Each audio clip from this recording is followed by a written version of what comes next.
A terror attack took place early this morning in the East Jerusalem neighborhood of Sheikh Jarrah. Two Israeli men were shot while in their car, reportedly on their way from morning prayers.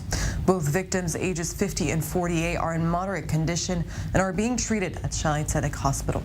Large police forces are operating in the neighborhood as they search for the suspect who fled the scene. And in studio with me is I-24 News defense correspondent Jonathan Regeb. Jonathan, what can you tell us at this time? So this attack happening a bit under 2 hours ago in the neighborhood of Sheikh Jarrah, a contentious point in East Jerusalem, just to the north of the old city. As far as we understand, two Jewish men were shot as they were driving in their car. They were shot by an Arab passerby. He has not been caught as of this time. The weapon has been caught, and police have, I believe, an image of the suspect. Therefore, they know his identity. He will be caught sooner or later. I assume that sooner rather than later.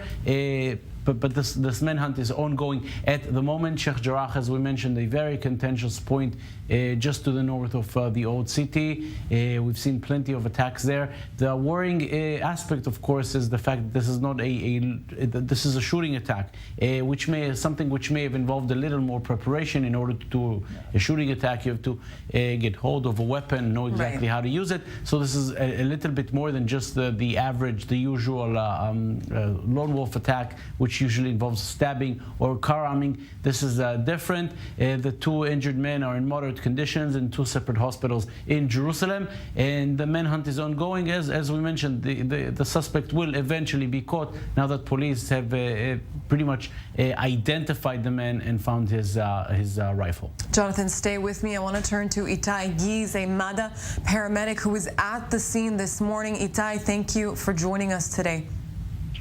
Good morning. Itai, tell me a little bit about what happened this morning when you arrived at the scene. Around hour 7 in the morning, we received a report in Magen David Adom about two people that get shot. And as we know, they shot in the Sheikh Jarrah neighborhood, and they keep driving their car to another place. There they met a police officer in Magen David Adom camp. We saw two patients with a shot wound on the upper body, and we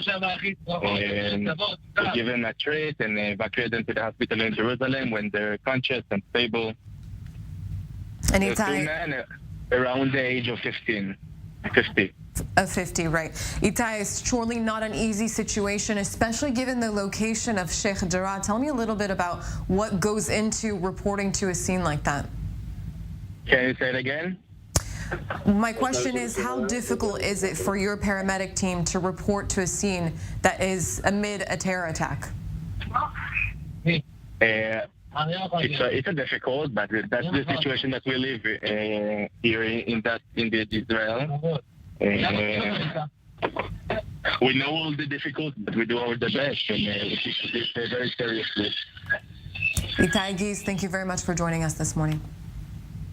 I want to turn into Lieutenant Colonel in the Reserves, Jonathan Conricus, former international spokesperson for the IDF. Thank you very much for joining me this morning.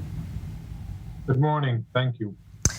What security measures are in place for such a day? We're seeing Holocaust memorial commemorations throughout the country, a terror attack, and all of this happening amid a wave of violence for the past few weeks that exploded on the border in the north, in Gaza and Jerusalem. Tell me, how do police and the IDF prepare for such a day?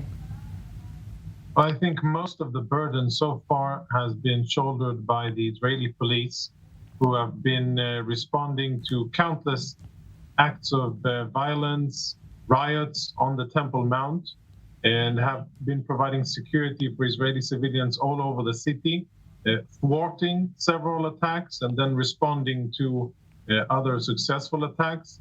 And I think that a lot of credit is due to the police, the men and women who continue to serve relentlessly as Ramadan comes to its end. And the security challenges remain very high. I think that's what's interesting to look at is the amount of attacks and their severity.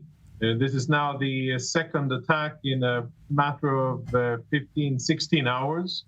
And it will be absolutely crucial to see if there are other attacks in the immediate few hours, then that could indicate that there's more steam to this end of the Ramadan attacks, and that, of course, is something that Israel wants to avoid. So far, the last part of Ramadan has been relatively uneventful, despite a lot of intelligence indicating many intentions to execute attacks all over Israel. But of course, as always, Jerusalem is the flashpoint.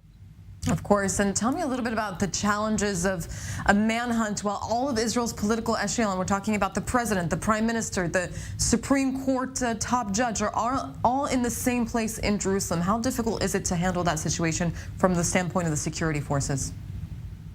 I think that the Israeli police and the other security forces are very experienced in managing complex situations.